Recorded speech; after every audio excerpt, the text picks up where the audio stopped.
I heard my husband's keys in the lock, but I didn't move. I was pinned to our pristine silk sheets by 200 pounds of obsidian muscle, and a past he'd spent 2 years in prison for. My son calls him his best friend. I call him my master.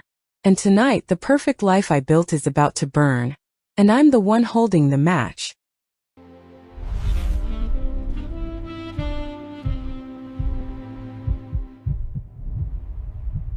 The morning air in our coastal enclave carried the same curated scent it had for the last 20 years.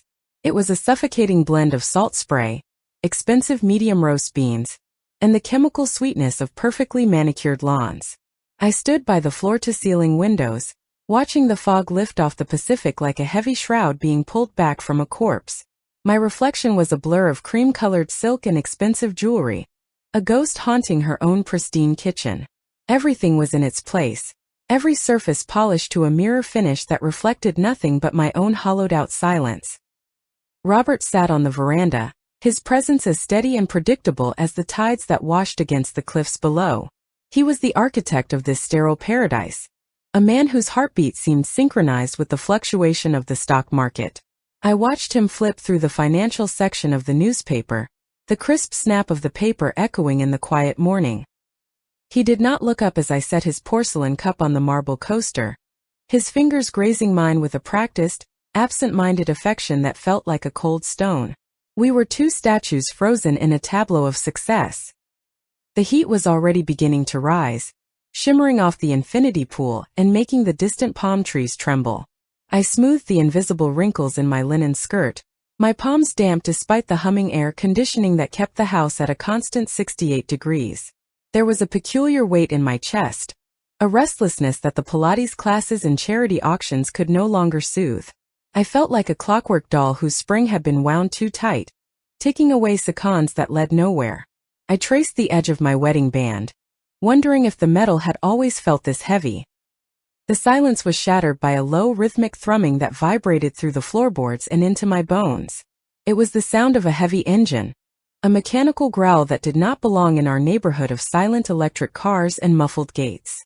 I saw the black pickup truck turn into our gravel driveway, kicking up a cloud of dust that settled on the manicured hedges like a layer of ash.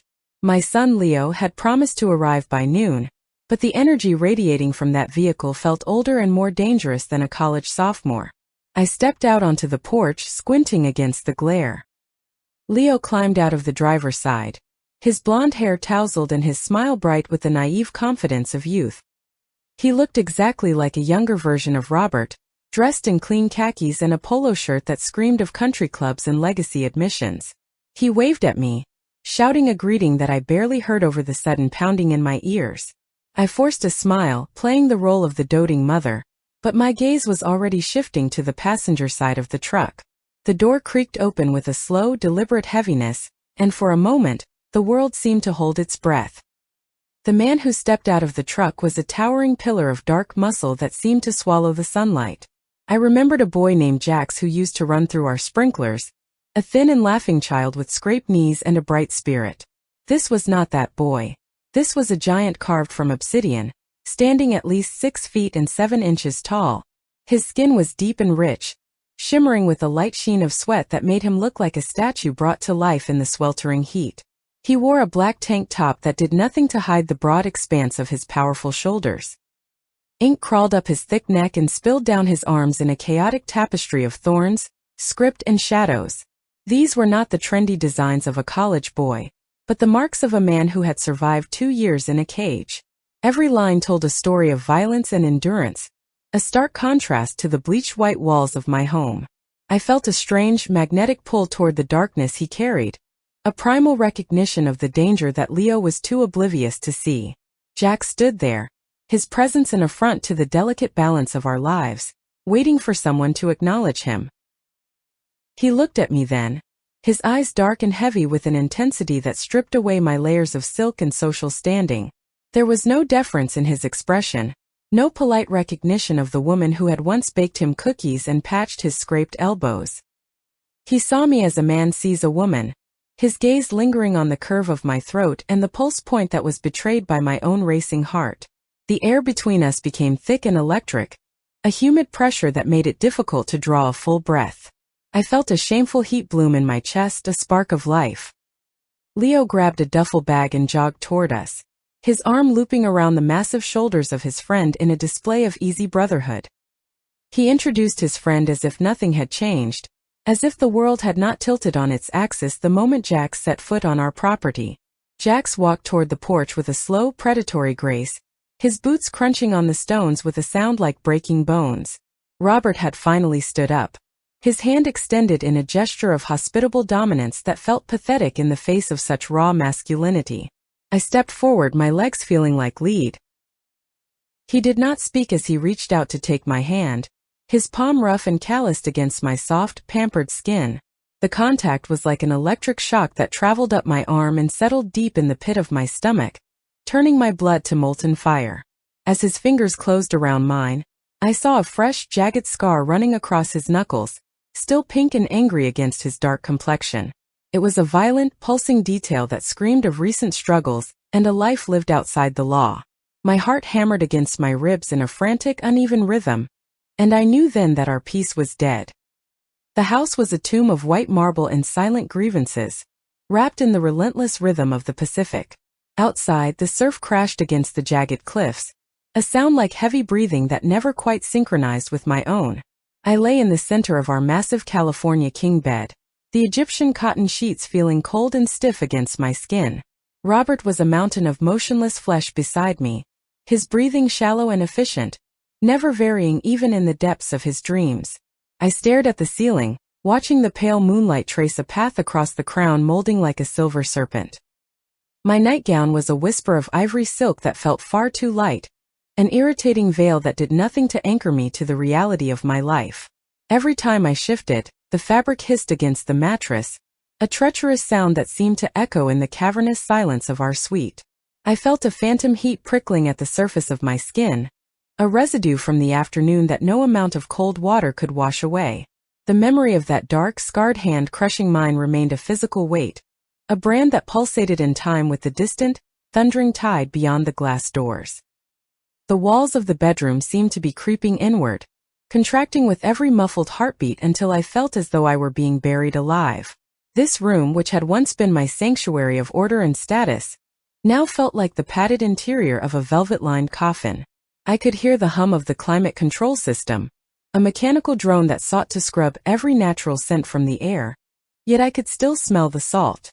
I could still smell the decay of the kelp drying on the rocks below, a reminder that something wild and uncontrollable was always clawing at the edges of our perfection. I sat up, the movement fluid and silent, and swung my legs over the edge of the bed to touch the polished hardwood floor.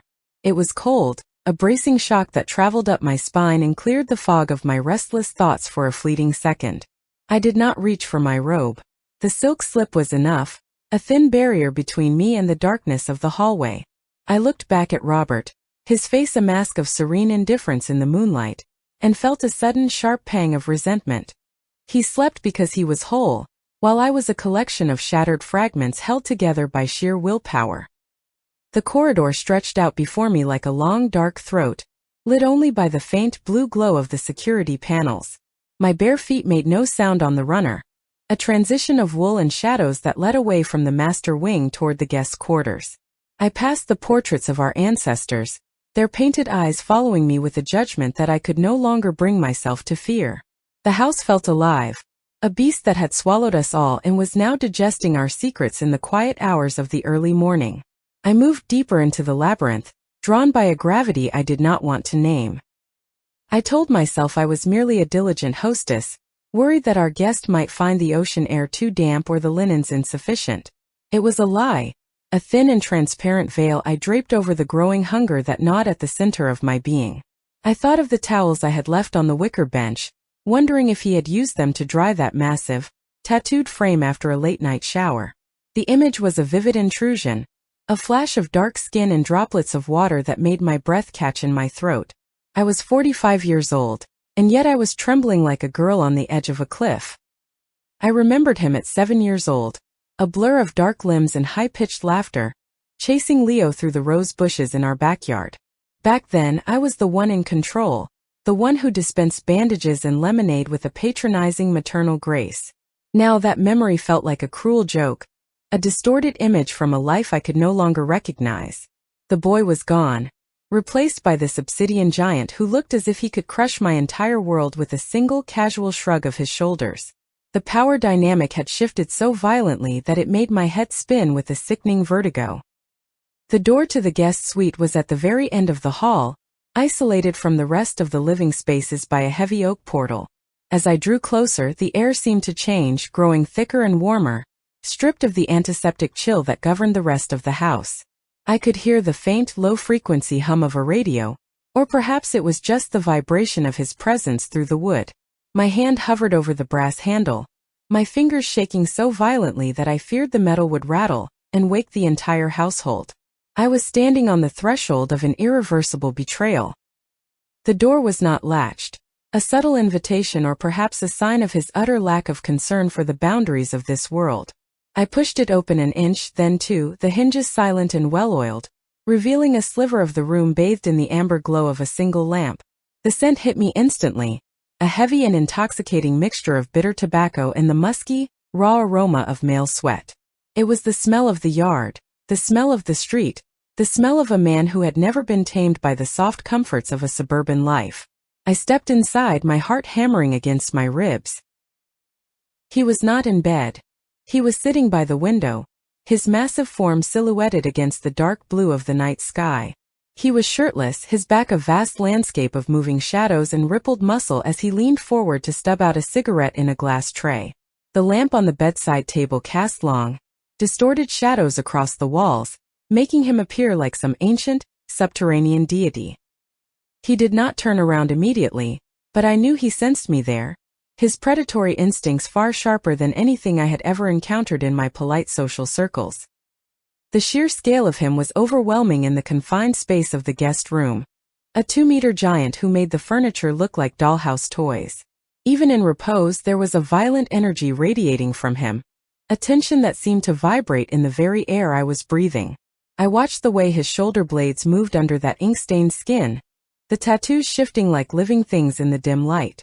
I should have turned back then, should have fled to the safety of my husband's side, but my feet were rooted to the spot by a fascination that felt like a death sentence. The shadow he cast reached across the floor, stretching until it touched the hem of my white nightgown, merging our silhouettes into a single jagged shape.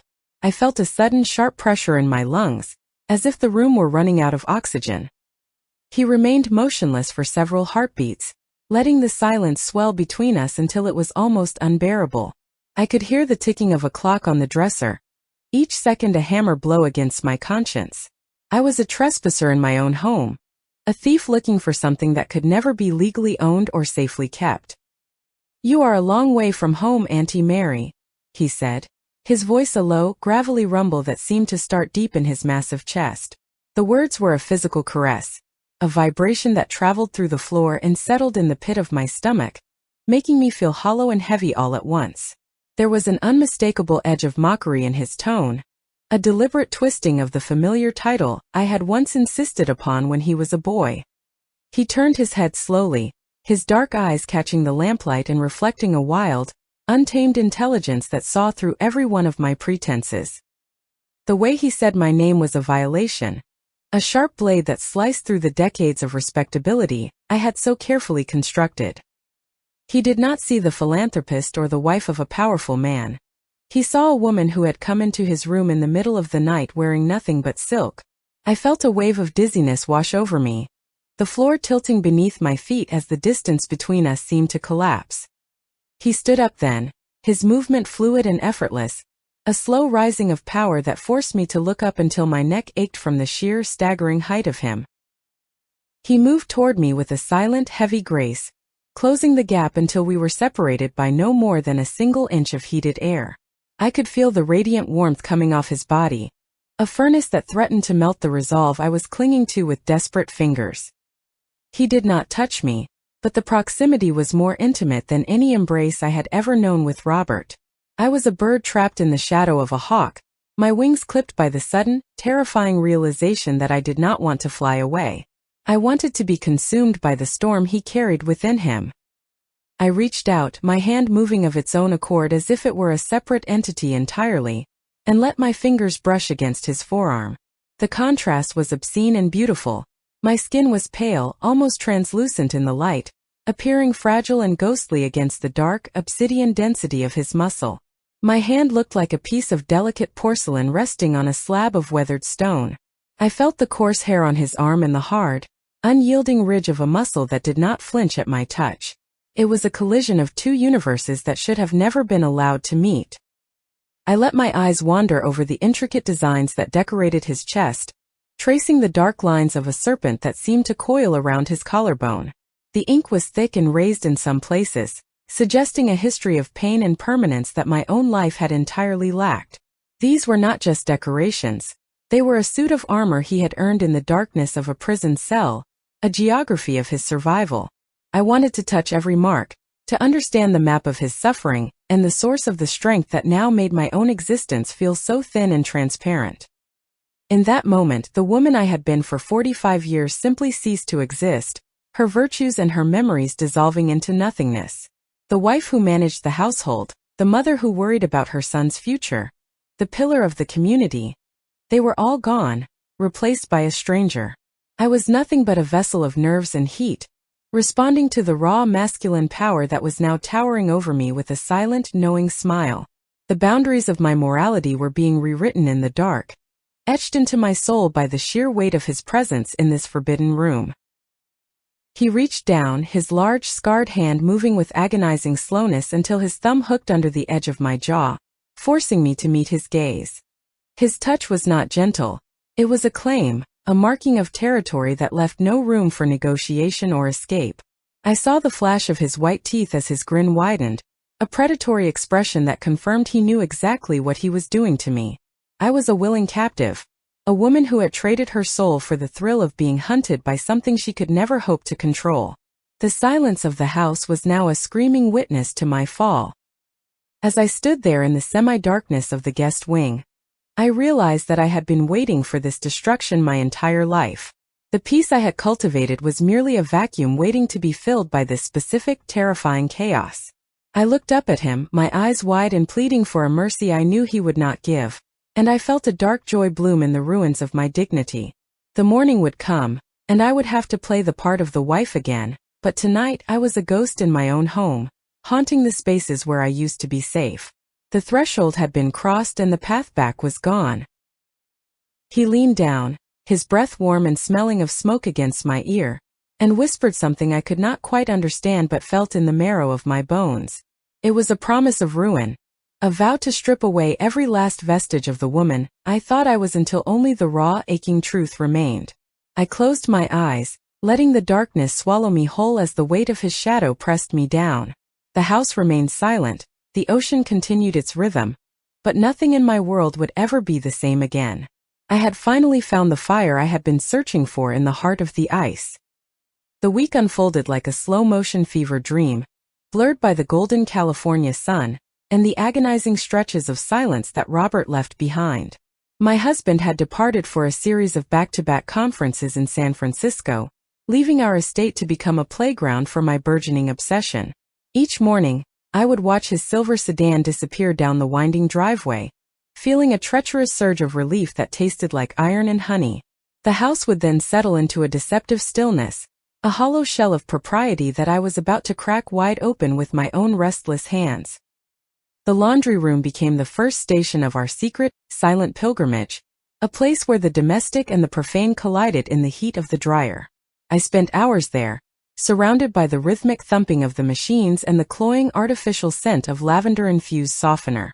It was a sterile sanctuary turned into a den of iniquity where the steam from the iron blurred the edges of my fading reality.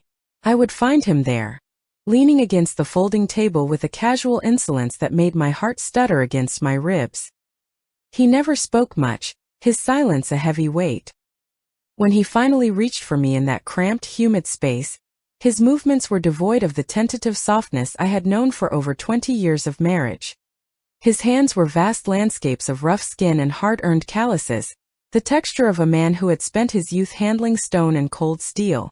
Every time his palm brushed against my cheek, it felt like a deliberate provocation, a reminder of the distance between my pampered life and his brutal reality. I craved that friction, that raw sensation that made me feel more alive than 1,000 hours of luxury treatments ever could. The garden at dusk was another world entirely, a place of deep shadows and the intoxicating perfume of night-blooming jasmine that seemed to mask the scent of my betrayal. We would meet in the narrow strip of darkness between the high stone wall and the thicket of oversized ferns that Robert had imported from Hawaii. The humidity hung heavy in the air, coating my skin in a fine sheen of perspiration that made my cotton sundress cling to my frame in ways that felt indecent. I could hear the crickets singing their frantic songs, drowned out only by the sound of my own blood rushing. Sometimes the garage offered a different kind of sanctuary, one filled with the masculine scents of motor oil, old rubber, and the metallic tang of high-end machinery.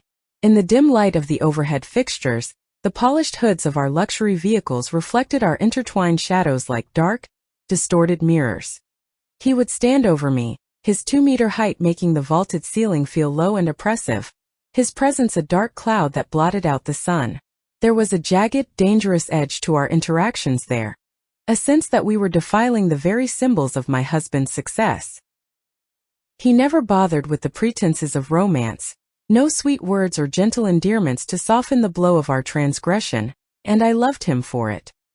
His affection was a series of demands, his touch a claim that left no room for my own agency or hollow desires, and I found myself sinking into that submission. He would look at me with those bottomless, dark eyes, and I would see the reflection of a woman I did not recognize, a creature of pure impulse and desperate hunger. It was as if he were peeling away my social standing with every slow, deliberate movement of his hands. The danger of being caught was not a deterrent. It was the very fuel that kept the fire burning through the long, quiet afternoons of the suburban summer. Each time I heard the front door open or a floorboard creak in the distance, my heart would lurch in my chest, a mixture of cold terror and electric excitement. We were playing a game of Russian roulette with my reputation and my family's future, and yet I found myself pulling the trigger again and again. I would catch myself smiling at my own reflection, a secret, jagged expression that would have horrified the old Mary.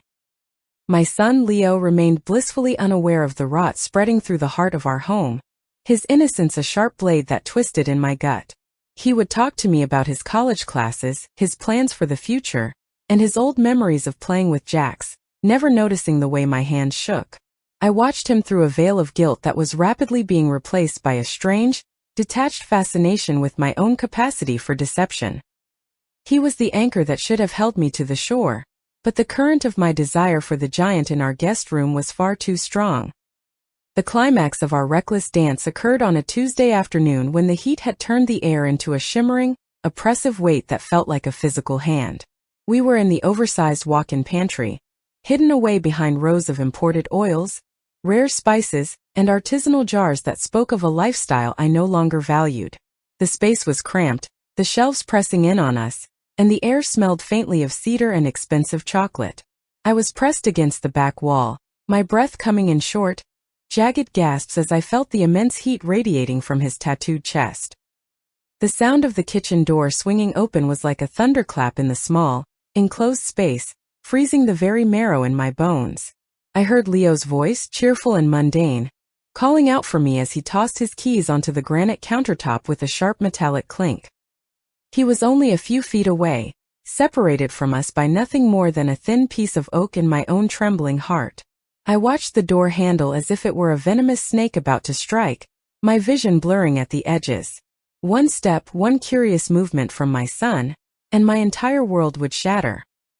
Jax did not move, did not even seem to catch his breath, his composure as unshakable as the mountains that rose up behind our coastal town. He looked down at me, his eyes dark and mocking, enjoying the terror that was currently electrifying my every nerve ending. He placed one massive hand against the wall beside my head, the heat from his skin searing through the thin fabric of my dress like a brand. I could hear Leo opening the refrigerator, the hum of the motor growing louder as he searched for a snack, his movements so normal while I was drowning in a sea of illicit desire. In the suffocating darkness of the pantry, every sense was magnified 1,000 times over, turning the mundane into a sensory assault of the highest order. I could hear the faint whistle of the air conditioning, the distant crash of the waves, and the steady rhythmic thrum of Jax's heart. I could smell the leather of his boots, the sharp tang of his skin, and the underlying scent of the expensive soap I had placed in his bathroom. It was a cocktail of sensations that made me feel dizzy and lightheaded. I was trapped in a box with a predator, and the danger made my blood sing. It was in that moment, as I listened to my son's footsteps pacing across the kitchen floor, that the ultimate realization took root in my soul. I was no longer a mother in any sense of the word that mattered to society or to God. I was a creature of pure, unadulterated hunger. I realized with a chilling clarity that I would rather see Leo's world destroyed than have Jax let go of my wrist. I would sacrifice my own child's peace and his very future on the altar of this dark obsession. The bond of blood was nothing compared to the iron chains of this illicit desire. Eventually, the sound of the kitchen door closing signaled Leo's departure, his footsteps fading away until only the hum of the refrigerator remained. The silence that followed was even more profound than the one before, a heavy, expectant void that Jax filled with a low, rumbling chuckle. He didn't say a word, didn't offer a shred of comfort for the psychological precipice I had just stepped over. He simply watched me with that knowing, predatory gaze, acknowledging the monster I had become under his tutelage. I leaned my head back against the shelves and let out a breath. The pantry door finally creaked open, and we stepped back out into the bright, sterile light of the kitchen, looking for all the world like a hostess and her guest. My reflection in the stainless steel appliances was a lie, a polished surface that hid the rot and the fire that were now consuming me from the inside out. I watched him walk away toward the guest wing, his heavy tread barely making a sound on the tile, and I felt a sudden sharp pang of loneliness. The game had changed. It was no longer just stolen moments, but a total war against the life I had built. The evening sun began to dip below the horizon, painting the sky in shades of bruised purple and violent orange that matched the state of my soul. I prepared dinner for my family with the same mechanical precision as always, my hands moving through the motions while my mind remained in that dark pantry. Robert would be home soon, bringing with him the suffocating weight of his expectations and his boring, predictable love. I looked at the knife in my hand as I sliced the vegetables, marveling at how easily things could be cut and discarded. I was ready for the world to end. I walked out to the veranda once the table was set, the evening air cooling but still retaining the memory of the day's blistering heat. I looked out over the ocean, the vast expanse of water appearing like a sheet of hammered lead under the dying light of the sun. Far below, I could see the white foam of the waves as they were pulverized against the rocks, a never-ending cycle of destruction and renewal. I felt a kinship with that violence now, a deep and abiding understanding of the power that comes from being broken. My life was a beautiful wreck of my own making. Robert's car finally appeared at the gates, the headlights cutting through the twilight like the eyes of a searching beast. I felt a cold, hard knot of defiance tighten in my chest as I watched him park and step out into the evening air. He looked tired, his shoulders slumped under the weight of his responsibilities, a man who believed he understood the world and his place within it. He had no idea that his wife had become a stranger, a woman who had traded her virtue for the scars on another man's knuckles. I smoothed my dress and prepared to welcome the ghost home. The atmosphere inside the house had reached a boiling point where the very oxygen felt like it had been stripped away by a silent, invisible fire. It was no longer a sanctuary of wealth and coastal serenity, but a pressurized vessel holding back a tidal wave of illicit tension. I moved through the rooms like a ghost, my footsteps light and hurried, always aware of where Robert was and where the giant in the guest wing might be lurking.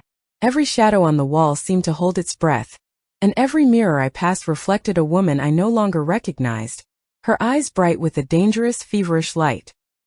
Robert began to watch me with a quiet, analytical intensity that felt like a cold blade pressing against my throat during our morning coffee. He noticed the way my gaze would drift toward the window, losing itself in the gray expanse of the Pacific, and the way I flinched whenever he touched my shoulder.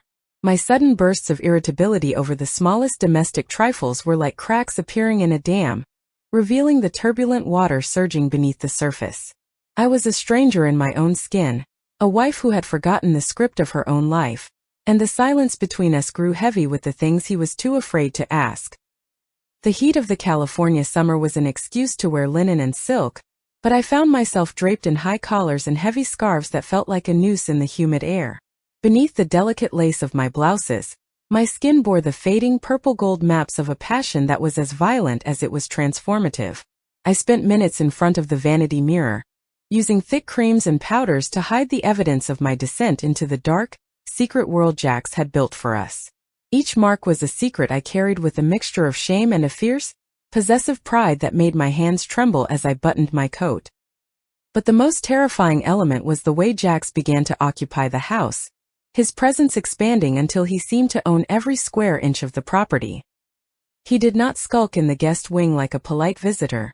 He moved through the halls with the heavy rhythmic tread of a conqueror, making the floorboards groan under his weight. I would hear him in the kitchen at midnight, the clinking of glass and the low rumble of his humming vibrating through the walls like a physical touch. He was a dark, immovable force that had anchored itself in the heart of our sterile paradise, and there was nothing anyone could do to dislodge him. When he walked past the antique sideboard in the dining room, the crystal glasses would tremble and sing, a delicate protest against the raw power of his massive frame. He left a trail of bitter tobacco and unrefined masculinity in his wake, a scent that lingered in the heavy drapes and the expensive rugs long after he had left the room. It was as if the house itself were reacting to him, the wood and stone acknowledging a master who did not care for their history or their price tag. I watched him from the shadows, mesmerized by the way he dwarfed the architecture of my life, a predator in a gilded cage. Leo was the first to truly break under the weight of the unspoken tension, his youthful optimism dissolving into a brooding, suspicious silence that broke my heart. He had brought his best friend home to a place of safety, only to find that the man he thought he knew had become a silent, threatening enigma. Their laughter had vanished, replaced by short, clipped exchanges and long periods where they avoided looking each other in the eye across the living room. My son wandered through the house like a mourner at a funeral, sensing the rot in the foundation but unable to point to the source of the decay that was eating us alive. The friendship that had once been the cornerstone of Leo's childhood was now a jagged, broken thing, a casualty of the secret war being waged beneath our roof. I saw the way Leo watched Jax, his eyes filled with a mixture of hurt and a growing, instinctive fear that he could not quite articulate to himself or to me. He would start to say something, his mouth opening as if to protest the heavy atmosphere, only to close it again when he saw the cold, unyielding wall of Jax's indifference. We were all being crushed by the silence, a family of 3 plus a ghost, waiting for the inevitable moment when the glass would finally shatter. The Sunday dinner was meant to be an exercise in normalcy, a desperate attempt to stitch the frayed edges of our domestic life back together with silver and fine china. The smell of slow-roasted lamb infused with rosemary and garlic filled the house, a rich and traditional aroma that felt like a mockery of the darkness in my soul. I spent hours obsessed with the details of the table, polishing the heavy heirloom silverware until it shone with a cold, unforgiving light. I was building a stage for a play that I knew would end in tragedy, arranging the napkins like white flags of a surrender that had already occurred. I dressed for the evening with the precision of a soldier preparing for a suicide mission, choosing a dress of midnight blue that clung to my body like a second skin.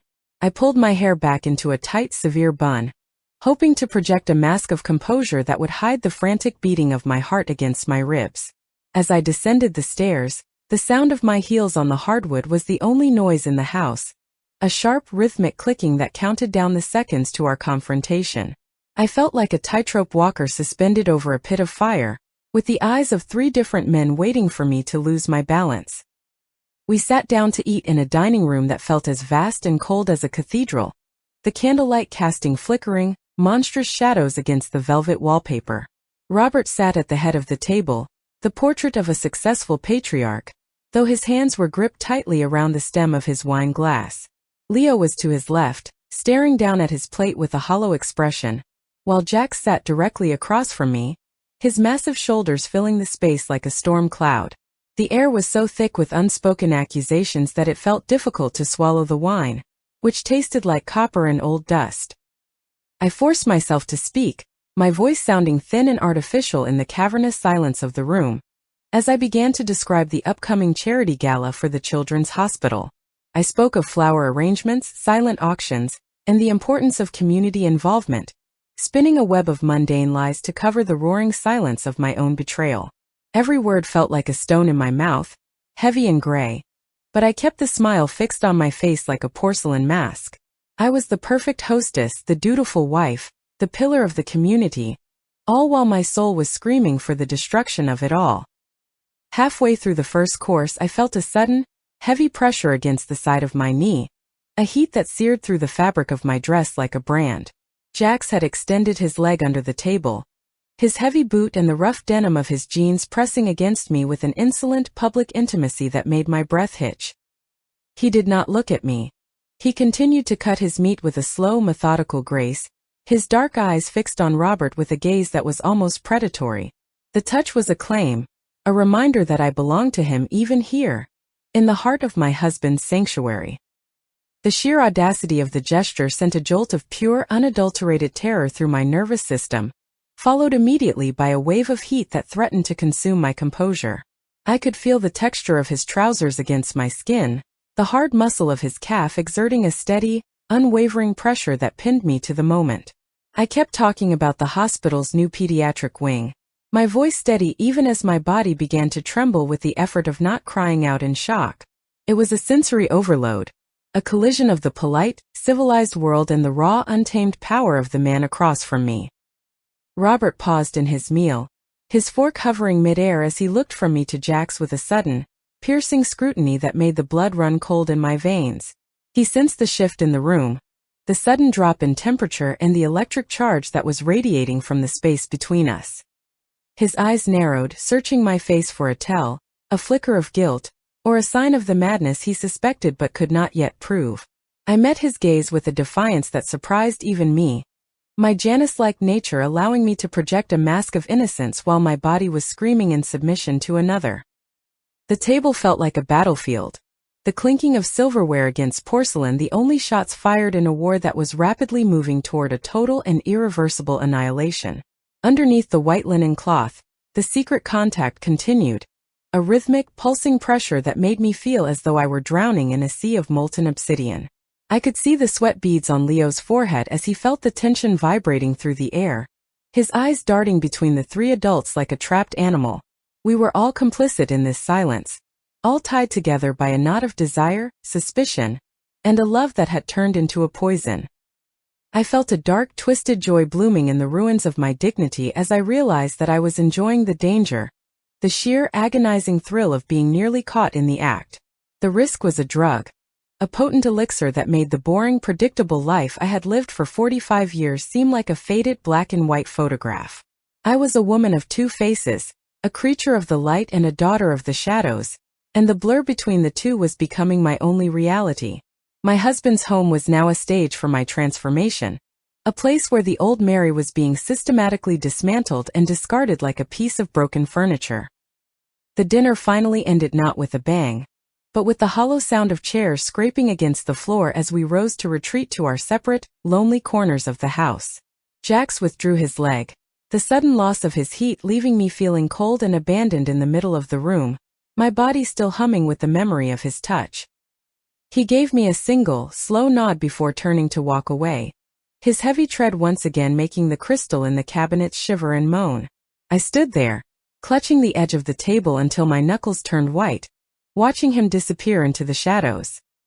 Robert did not look at me as he left the room, his silence more eloquent than any shout of rage could ever have been, a heavy shroud of suspicion draped over his shoulders.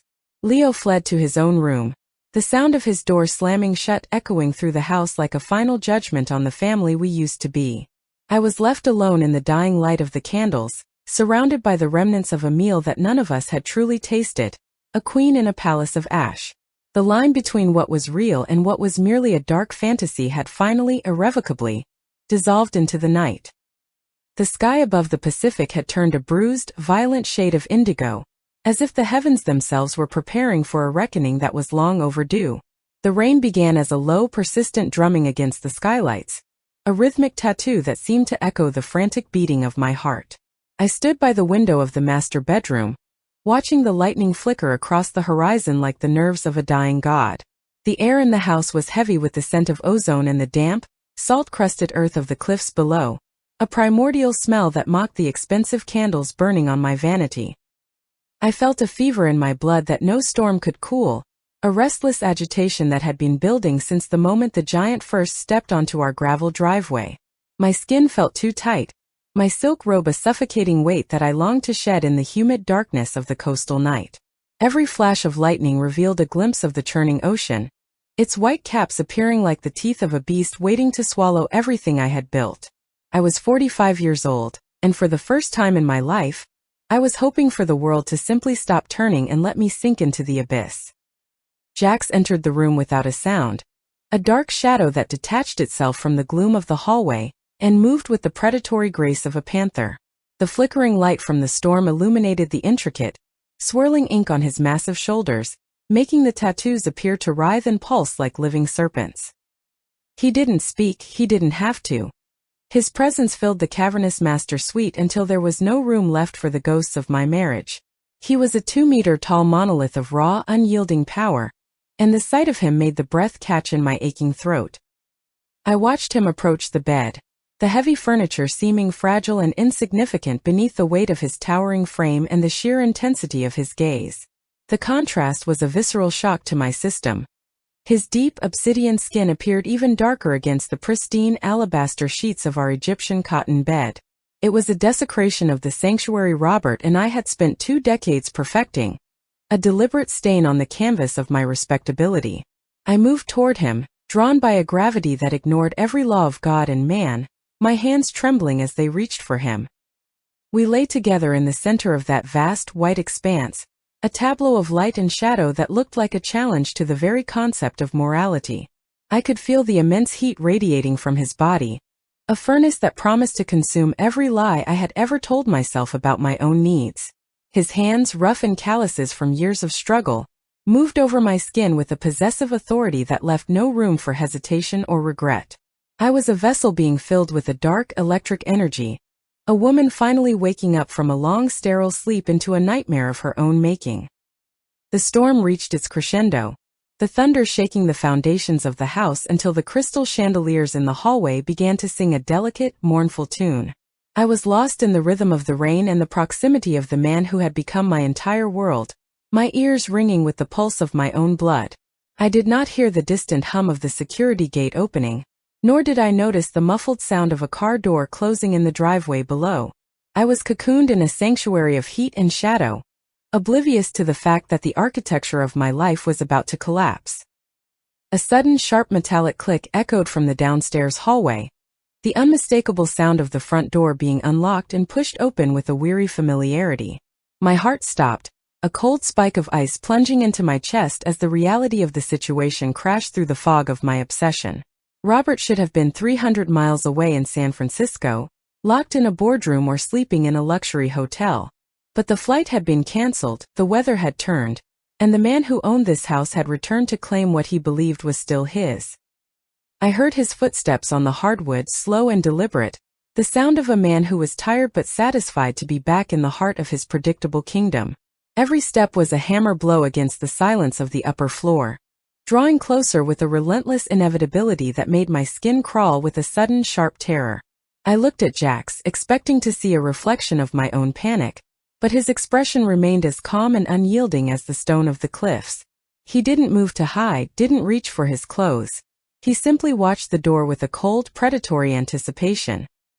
The door to the master suite swung open, the hinges letting out a faint, high-pitched whine that sounded like a scream in the pressurized atmosphere of the room. Robert stood in the threshold, his coat still damp from the rain, his face illuminated by a sudden, jagged bolt of lightning that tore across the sky.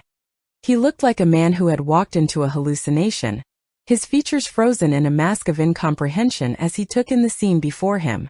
The briefcase he was holding slipped from his fingers, hitting the thick rug with a dull, final thud that signaled the end. His face began to drain of color, turning a sickly, translucent white that matched the shade of the walls he had chosen for our bedroom 3 years ago. I saw the moment the realization hit him, the way his eyes darted from my exposed skin to the dark, massive form of the man lying beside me. He looked small, diminished by the tailored suit and the expensive watch that represented his status in a world that no longer had any authority here. The silence stretched between us for what felt like an eternity, a heavy shroud of shame and shock that smothered the air. I waited for the explosion of rage, the shouting, the threats of legal ruin and social exile that a man like Robert used as his primary weapons. But he remained motionless, his mouth working silently as if he had forgotten how to form words in the presence of such a primal violation. He looked at the bed, the site of 1,000 boring, dutiful encounters, now transformed into a field of battle where he had already lost. The power he wielded in the boardrooms of the city meant nothing in this room, where the only currency was raw, physical presence and the heat of a forbidden desire. Instead of pulling away, instead of weeping or begging for a forgiveness that would never come, I felt a sudden sharp surge of triumph that tasted like wine. I leaned back into the curve of Jax's massive arm, pressing my body more firmly against his dark, muscular side as I looked directly at my husband. I wanted him to see the choice I had made, to witness the depth of my betrayal and the height of my ecstasy. There was no more Mary, the dutiful wife and mother. There was only a woman who had found her master in the ruins of her respectability. Jax began to move then, his massive frame uncoiling with a slow, deliberate power that forced Robert to take an instinctive, trembling step back into the hallway. He rose from the bed, his head nearly brushing the high ceiling, a 2-meter giant of obsidian and ink who looked down at my husband with a profound, terrifying indifference. There was no regret in his eyes, no apology for the friendship he had shattered or the home he had invaded. He stood there in his raw, naked strength, a physical manifestation of everything Robert could never be, no matter how many millions he earned. The psychological duel was over before a single word was even spoken, a silent execution of the man Robert used to be and the life we had shared. I saw my husband's gaze flicker toward the phone on the nightstand, then back to the giant who stood between him and his perceived property. He realized that his money, his connections, and his carefully curated reputation were useless against a man who had survived the shadows and had nothing left to lose. He was a broken man standing in the wreckage of his own house, watching his wife offer herself to the very danger he had feared. I felt a final definitive snap in the center of my being, the last thread connecting me to the world of charity auctions and country clubs finally giving way. The storm outside continued to rage, but the chaos within me had finally found its center, a dark and heavy peace that felt like the absolute truth. I looked at the man who had been my husband for 25 years and felt absolutely nothing but a distant, cold pity for his weakness. My choice was made not out of logic or malice, but out of a desperate need to finally belong to something that was real and dangerous. The silence was finally broken by the sound of Jax's voice, a low, gravelly rumble that seemed to vibrate in the very bones of the house as he spoke to the man in the doorway. He didn't ask for permission, and he didn't offer an excuse. He simply claimed the space as his own with a single devastating sentence that stripped Robert of his remaining dignity. I watched as my husband's shoulders slumped, his entire body seeming to shrink as he realized the total and irreversible nature of his defeat. The man who had everything was now a ghost haunting the corridors of a life he no longer owned. I lay back on the pillows watching the lightning illuminate the room in flashes of silver and gold, feeling the heat of the giant as he returned to my side. The scent of rain and ozone was now the only perfume I ever wanted to breathe, a clean and violent fragrance that heralded the start of my new existence. I didn't care about the scandal, the divorce, or the loss of my son's respect. Those were small prices to pay for the weight of those dark hands on my skin. I had found my fire in the heart of the storm, and I was ready to let it burn the world down. As the door to the bedroom finally clicked shut, leaving us once again in the amber glow of the lamp and the roar of the Pacific, I knew that there was no way back. The boundaries were gone, the masks had been burned, and the woman I was supposed to be was buried under the heavy white sheets of my betrayal. I closed my eyes and let the darkness swallow me whole, feeling the pulse of the giant against mine as the rain washed away the last traces of my old life. I had chosen my ruin, and in that ruin I was more powerful than I had ever been. 6 months have passed since the storm dismantled the foundations of my previous existence, yet the California sun still bleeds across the Pacific with the same relentless brilliance. From the vantage point of my expansive cedar veranda, the ocean appears like a sheet of beaten gold, indifferent to the wreckage of the family that once played upon its shores. The air is no longer filtered through the sterile lenses of expectation and propriety. It is thick with the scent of wild sage and the salt that crusts the railings of my fortress. I sit in a vintage wicker chair, feeling the heat of the afternoon seep into my bones, a slow and deliberate thaw. I swirl a glass of vintage Chablis, watching the pale liquid catch the light like a captive star, its condensation cooling my palm in the humid air. Each sip is a crisp, acidic reminder of the victory I carved out of the ruins of my marriage, a taste that Robert would never have permitted in the middle of a Tuesday. The house remains a monument to luxury, but the silence within its walls has changed from a suffocating weight into a spacious, echoing freedom. I am no longer a curator of a museum of perfect things. I am the sole proprietor of a sanctuary that belongs only to the shadows and to me. The divorce was a masterpiece of psychological warfare, a slow and methodical dissection of a man who believed that wealth was an impenetrable suit of armor. I watched Robert crumble in the mahogany-paneled offices of our attorneys, his face a map of exhaustion and disbelief as the life he built was systematically stripped away. I played the role of the wounded, terrified wife with such chilling precision that even the most hardened legal minds were swayed by my quiet, calculated tremors. By the time the final papers were signed, he was a hollowed-out version of the patriarch he had once pretended to be. He left the coast with nothing but a few suitcases and a reputation that had been burned to a cinder in the gossiping circles of our elite suburb. I heard that he moved to a small, colorless apartment in the valley, far from the sound of the waves and the stinging eyes of the people who once envied our success. There was no grand confrontation at the end, only the sound of his car fading into the distance and the sudden, overwhelming lightness of a house that finally belonged to me. I had won the battle of the wills, and the prize was the very ground I stood upon, free of his predictable shadows. Leo has not called me in 4 months, his silence a jagged blade that I have learned to handle without flinching or bleeding. The last time we spoke, his voice was a stranger's snarl, filled with a righteous anger that I found almost quaint in its simplicity. He could not understand that the mother he worshipped was a fiction, a creature of habit and convenience that had died the moment Jack stepped onto our property.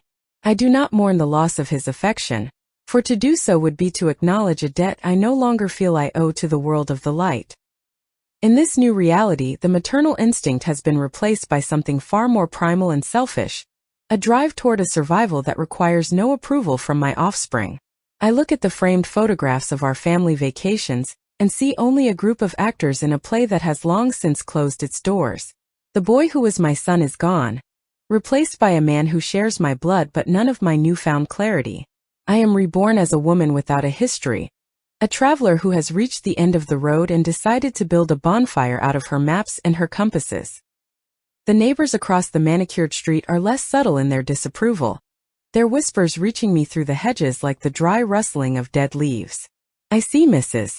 Gable pausing at her mailbox, her gaze lingering on my driveway with a mixture of horror and a dark, suppressed fascination that she will never admit. They view my fall from grace as a cautionary tale, a social plague that might infect their own sterile gardens if they look too closely. I find a perverse joy in their judgment, a sharp and electric thrill that reminds me I am no longer part of their predictable gray flock. Their condemnation is the fuel that keeps my fire burning, a constant reminder that I have achieved the impossible by breaking the rules of the game and still keeping the board. I imagine them behind their silk curtains, clutching their pearls and wondering how a woman of 45 could simply walk away from everything they consider sacred. They do not realize that their pity is a gift, a barrier that keeps them from ever truly understanding the depth of the liberation I have found in my disgrace. I am the villain in their story, and I wear the title like a crown of thorns and diamonds. Jax emerges from the shadows of the living room, his massive 2-meter frame eclipsing the sun as he moves toward the edge of the veranda. He does not wear a shirt, and the intricate, dark ink on his chest and arms seems to absorb the light, making him appear like a living eclipse. He moves with a slow, heavy grace that makes the very air around him feel denser, more pressurized, as if he carries his own gravity. He does not ask for permission to join me. He simply occupies the space, his presence a silent declaration of the new order that governs our lives. He sinks into the oversized leather armchair that used to be Robert's favorite, his broad shoulders filling the space that my husband's thin frame never quite occupied. The sight of his tattooed hands resting on the armrests is a visual desecration that I find infinitely more beautiful than the antique elegance of the past. He looks out at the ocean with the same predatory calm he showed during the storm, a man who knows that he has won the only war that ever mattered. We live on his terms now, in the rhythm of his needs and the sudden unpredictable shifts of his desires. There is no schedule here, no dinner parties to plan or charity committees to lead, only the raw and sensory reality of our shared solitude. We spend the long, humid afternoons in a haze of salt and skin, the boundaries between our bodies as blurred as the horizon line where the sea meets the sky. He treats me with a rough, unyielding authority that makes me feel like a subject in his kingdom, and I find a peace in that surrender that I never knew existed. I am the shadow to his mountain, a creature that has found its place in the dark. The contrast of our lives is a constant source of sensory overload, a mixture of the highest luxury and the most basic carnal existence. I still wear the silk robes and the expensive jewelry, but they are now merely ornaments on a body that belongs to a giant who does not care for their price. We eat when we are hungry and sleep when the sun goes down, our lives stripped of the artificial structures that once gave me the illusion of control. I have discovered that power does not come from managing the world, but from choosing the hand that will hold you down in the dark. I watch the way his chest rises and falls, the steady rhythmic movement of a predator at rest, and I feel a profound sense of belonging. He is the storm that I invited into my home, and now that the storm has passed, he is the only thing that remains standing in the debris. We do not speak of the future, for the future is a concept for people who still believe they have something to lose or someone to impress. We exist in a permanent now, a continuous loop of heat and salt and the dark, intoxicating thrill of our mutual betrayal of the world. The injustice of my happiness is perhaps the most delicious part of this new life, a secret that I keep close to my chest like a concealed weapon. The world expects me to be broken, to be a weeping widow of social status, wandering the halls of my empty house in a fog of regret and shame. Instead, I am thriving, my skin glowing with a health that comes from the death of my conscience and the birth of my true self. I am absolutely terrifyingly happy in my fall, and the unfairness of it is a masterpiece that I have painted with the blood of my reputation. I lean back and close my eyes, letting the sound of the Pacific wash over me, the waves repeating the same ancient promise of destruction and renewal. The woman who was Auntie Mary is buried deep beneath the sand, her voice silenced by the weight of the water and the heat of the man sitting beside me. I have chosen the darkness, and in its velvet embrace, I have discovered that I can finally draw a full deep breath without the taste of ash in my throat. The light of the old world was a lie, a flicker of a candle that only served to illuminate the bars of my cage. As the sun finally dips below the horizon, painting the sky in a final violent burst of crimson and violet, I feel a cold, hard sense of completion. The night is coming, and with it, the only reality that matters to me now, a world of shadows where the rules of men have no meaning. I reach out and touch the rough, scarred knuckles of the man who ruined me, and I feel a surge of gratitude for the destruction he brought to my door. I am a ghost, I am a traitor, I am a fallen woman, and I have never been more alive in the history of my life. The house behind us stands silent, a white marble witness to the end of a dynasty, and the beginning of a legend that will be whispered for generations. The neighbors will continue to judge, and the world will continue to turn, but they can never take back the freedom I have seized from the jaws of my own ruin. I am the architect of my own disgrace, and I find the view from the bottom of the abyss to be far more beautiful than anything I ever saw from the top. The darkness is not a void. It is a home, and I am finally, irrevocably, at peace within its walls.